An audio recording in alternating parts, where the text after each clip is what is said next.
നന്ദി ഞങ്ങളോട് പ്രതികരിച്ചു. ഇപ്പോൾ ബ്ലസി സംസാരിക്കും. സന്തോഷമുണ്ട്. സിനിമയ്ക്ക് പ്രത്യേകിച്ച് മുഖ്യമായ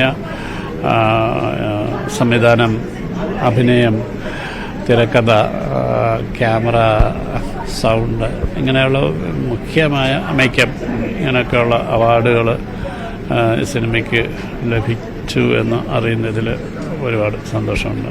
വലിയൊരു എഫർട്ടിന്റെ അംഗീകാരമാണ്. ഒരു വലിയൊരു കൃതി, മലയാളി സുപരിചിതമായൊരു കൃതി, അങ്ങനെ അത് തിയേറ്ററിലേക്ക് എത്തുമ്പോൾ ഇത്ര കണ്ട നമുക്ക് അംഗീകാരം എന്ന് പറഞ്ഞാൽ പ്രേക്ഷകരിൽ നിന്നാണ്.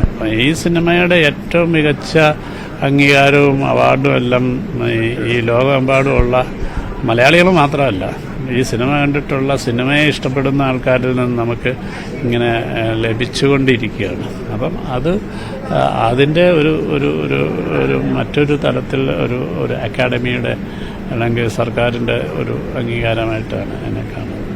അതാണ് ഏറ്റവും ഇതായിട്ടെന്ന് വെച്ചാൽ ഇത്ര ഒരു സിനിമയെ, ഒരു ക്ലാസിക് സ്വഭാവമുള്ള ഒരു സിനിമയെ കൂടുതൽ പ്രേക്ഷകർ കാണുക എന്ന് പറയുന്നത് അതാണ് അതിൻ്റെ അകത്ത് ഏറ്റവും വലിയ പ്രത്യേകതയായിട്ട്. ജീവനകാലത്തായിരുന്നു, കോവിഡിൻ്റെ എല്ലാ സമയത്തായിരുന്നു ചിത്രീകരണം. ആ ഒരു ഹാർഡ് വർക്കിന് കിട്ടിയ ഒരു വലിയ അംഗീകാരം. അതെ, ഈ സിനിമയുടെ ഇപ്പം കോവിഡ് എന്ന് പറഞ്ഞത് എന്നെപ്പോലെ തന്നെ നിങ്ങളും ഓരോരുത്തരും അതിൻ്റേതായിട്ടുള്ള ചെറുതും വലുതുമായ പ്രയാസങ്ങളും കടന്നിട്ടുണ്ട്. പക്ഷെ നമ്മൾ മറ്റൊരു നാട്ടിൽ പോയി ഈ ഒരു ഡെസേർട്ടിനുള്ളിൽ ജീവിക്കുമ്പോൾ ഉണ്ടാകുന്ന തിരിച്ചിനി നാട്ടിലേക്ക് മടങ്ങാൻ സാധിക്കുമോ എന്ന് പറയുന്നതിൻ്റെ ഒരു ആദ്യമാണ്.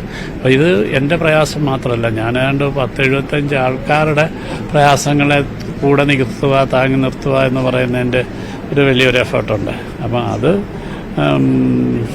ആണ് അതിനൊക്കെ എന്ന് വെച്ച് കഴിഞ്ഞാൽ അത് എനിക്ക് മാത്രമല്ല, ഈ സിനിമ എന്നോടൊപ്പം നേരിടുന്നിട്ടുള്ള ഓരോരുത്തർക്കും അത് മനസ്സിൽ തോന്നുന്ന സന്തോഷം തന്നെയായിരിക്കും. ഒരു കാര്യം കൂടി, വളരെ പ്രധാനപ്പെട്ടായിരുന്നു ഈ ചിത്രത്തിലെ സംഗീതമല്ല, അത് വലിയ രീതിയിൽ പരിഗണിക്കപ്പെടാതെ പോയി, അങ്ങനെ ഒരു തോന്നുന്നുണ്ട്? തീർച്ചയായിട്ടും ഈ സിനിമയുടെ ഏറ്റവും വലിയ ജീവനും ആത്മാവുമായിരുന്നു ഇതിലെ റഹ്മാൻ സാർ ഒരുക്കിയ റെക്കോർഡിംഗ് മ്യൂസിക്.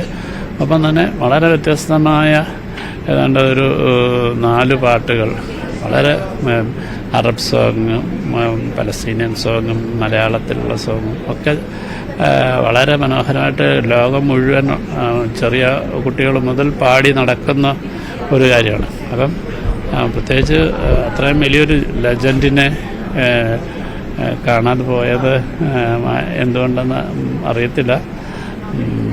അത് നാളെ കേരളം തീർച്ചയായിട്ടും സംസാരിക്കുന്ന ഒരു വിഷയം തന്നെയായിരിക്കും. ആശംസകൾ. Thank you. എന്തായാലും അദ്ദേഹത്തിന്റെ വാക്കുകളിൽ വലിയ സന്തോഷവും എല്ലാം തന്നെ നിറയുന്നു. എങ്കിൽ കൂടിയും സംഗീതം ചിത്രത്തിലെ പ്രധാനപ്പെട്ടതായിരുന്നു. അത് വേണ്ടത്ര ശ്രദ്ധ നേടാതെ പോയി. അതെന്തുകൊണ്ടെന്നറിയില്ല. നാളെ അത് കേരളം ചർച്ച ചെയ്യും എന്ന് തന്നെ അദ്ദേഹം സൂചിപ്പിക്കുകയും ചെയ്യുന്നു.